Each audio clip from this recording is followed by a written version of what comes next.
Hey everybody, I'm Eric, and today I'm going to show you a really simple and inexpensive repair for your Kitchenaid mixer where your speed selector switch seems to have a mind of its own.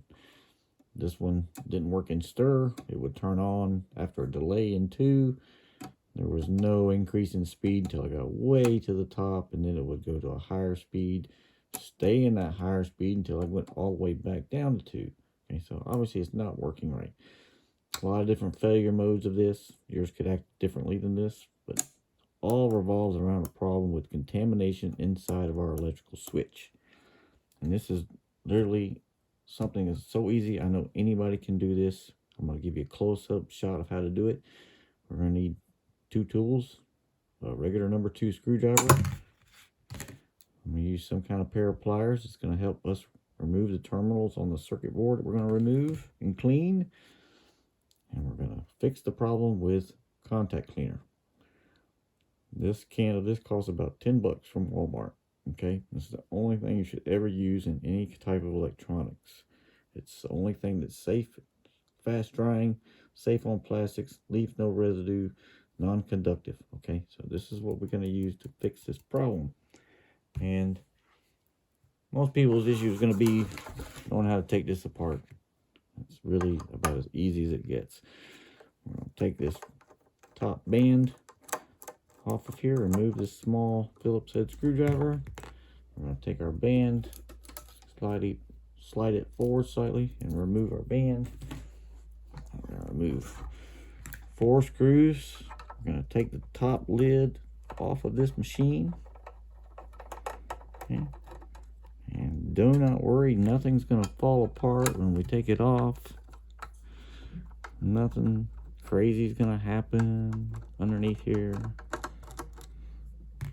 I didn't know that until I took it off the first time, but I'm not scared. 2 more screws on this side.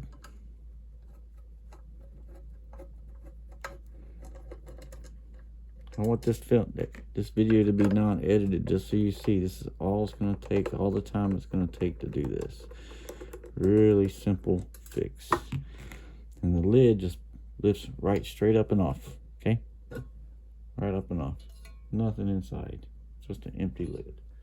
Okay, now we'll see the back side of this circuit board that we're going to be removing. This is where our switch is connected to this circuit board. So we're going to remove, there's 4 cables here and this one 3-prong ribbon cable here. So to get the ribbon cable off, you just wiggle on that connector a little bit and pull it off. To remove these 4, this is where I use my pliers. Just makes it easier than trying to grab those terminals and pull them off with your finger. One thing we're going to notice when we take each one off, we're going to mark them. It's listed on the circuit board what each one is. We have motor 2, neutral, motor 1, and line. Okay, so I'm going to start with motor 2.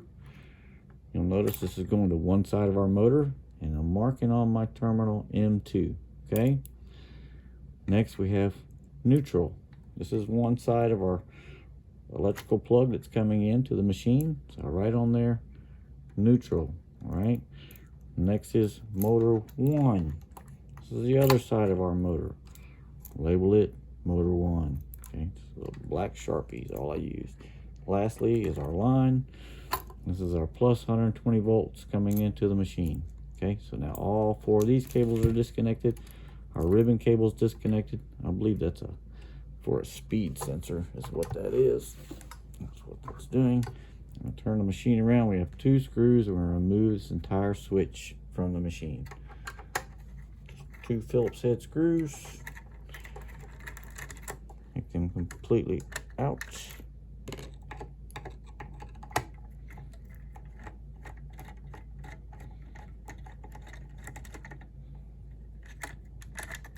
Trying to keep my arms out of the way. And then the whole switch just comes off in our hand. Okay. If we look at it right here, we'll see when we move that switch, there's a mechanical side that has this plastic piece, and inside of here is the electrical switch we have to get to clean out inside of there. Can't access it until we take this plastic section off. So we have 1, 2, 3, 4 screws to remove. Okay, now these are Just be very cautious when you're removing these screws. We don't slip off and damage any components on the circuit board, okay? Little self-tapping screws, so they're kind of tight almost the whole way coming out.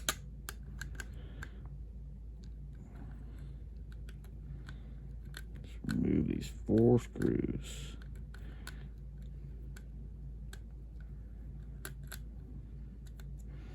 This is where you need to be the most cautious. Make sure we don't damage any of these little components by slipping off with our screwdriver, okay?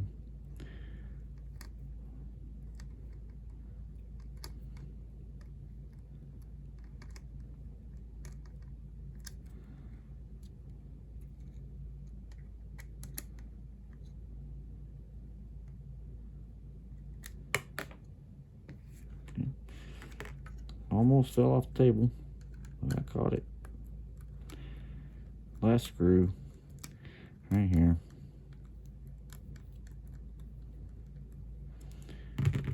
Now we're going to separate the circuit board from the plastic housing. Just a little bit of a friction on it. I'll show you where that's coming from. Let's pull them apart. And that friction is created from where this black tab on our metal switch, on our electrical switch, contacts in this hole right here, okay? So this is our switch that we need to clean out. This is what we need to do now. And what we're going to do is we're going to take this contact cleaner and just spray it all down inside of here, okay? Just douse it down real good and wet. And while it's wet, move your switch back and forth. And we're going to do that, spray it down 3 or 4 times. Just do it back and forth and move your switch every time while it's wet, okay? Stuff dries really fast. It's also very cold. You'll feel it on your hand.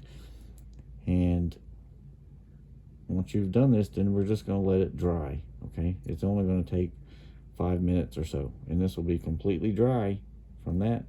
And now we're going to do the reassembly. So now when we do the reassembly, this is actually the off position. It's going to be hard to put those 2 pieces together because there's a second switch right here. If I can show you, I can get a close-up view. You see that switch right there? And when this is in the off position, this other little plastic piece here activates this switch. Hear it?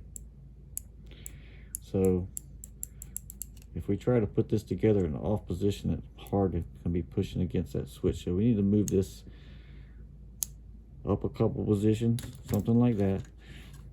Doesn't really matter which one we're choosing. And then we're going to realign that tab, okay, the black tab with our hole, excuse me. This hole got to align with that tab. You're going to line that hole up, and you're also going to align your 4 tabs coming up where your screws are, okay? And it should just kind of snap back together, right? And then you make sure, before you put your screws in, make sure you got it engaged properly and your switch is working. So now, putting 4 screws back in, just reassembly time now, guys. And ladies, hopefully. There's no reason why the ladies can't do this job probably even better than most men. Be a little more meticulous and a little more accurate with your hands most of the time is what I find. Work for electronics companies, and there's no question the best solderers out there were the women. Excellent at it. Better agility on small things for their hands. So no reason why anybody can't perform this job. I said about $10 for that can of contact cleaner. It'll cost you, you know, anywhere from $80 to $100 to have this repaired at a shop, just because they're going to charge you time and labor for disassembly. All right, that's what it's going to be. That's how the world works. You can absorb that 20 minutes of time yourself, do it yourself. $10 can of contact cleaner. And you also feel proud that you were able to do it yourself and got it fixed. This is the most tedious part about this, is these 4 screws on this circuit board right here, I promise you. The most tedious part. That's because you're being real cautious not to damage anything. If you had to buy this, this probably comes as one whole piece. I don't know. I haven't tried pricing any of this stuff, but probably comes as an entire switch, I'm guessing. Maybe not. Might be able to buy just the board. Okay, 4 screws are in. Now we're just putting this back in place. We're gonna put this back where it goes.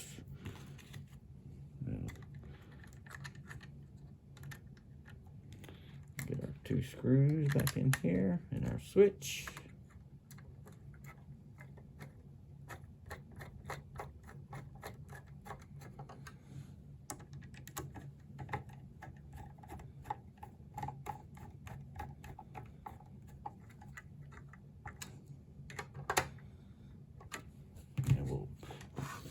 Get our switch plugged back in.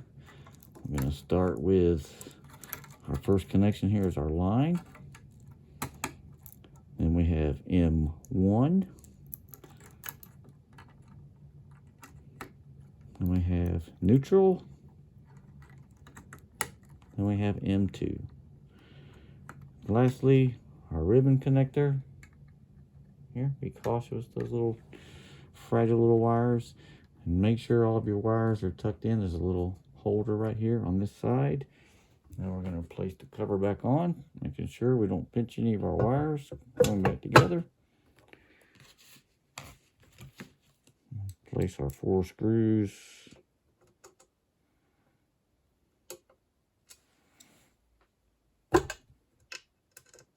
Once I get them lined up, back in here. Make sure this one's going to go.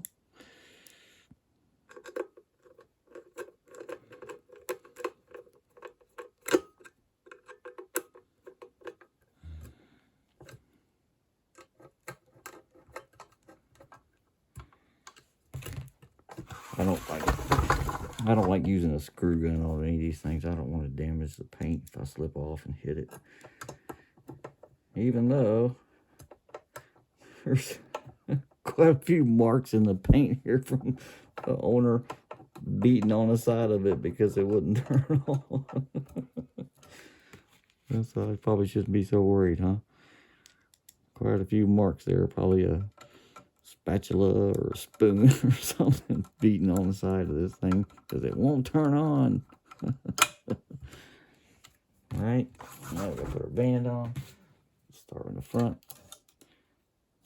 Wrap it around in position. Put our last little screw in the back. And hold tight against this band while you're tightening the screw. It'll come out nice and tight all the way around. And there we are. Hold back together.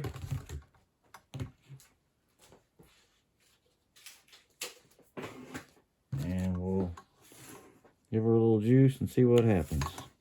Okay. Now stir works.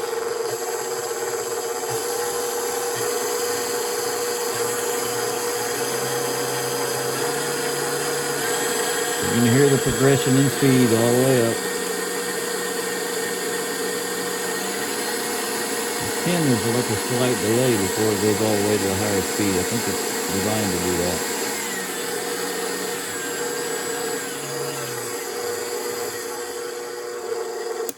Okay, working like a champ. $10, okay, and about 20 minutes. That's all you need to fix your mixer. If that doesn't fix it, you're obviously looking at either that control board or possibly your motor brushes or something like that. But check this out first. It could solve all your problems. Pretty sure this had some flour. Some white powder was all stuck in here, got splashed in, kept that switch from working right. Don't be afraid of this, guys. I know you can do it. So, appreciate everybody watching, and good luck with your mixer.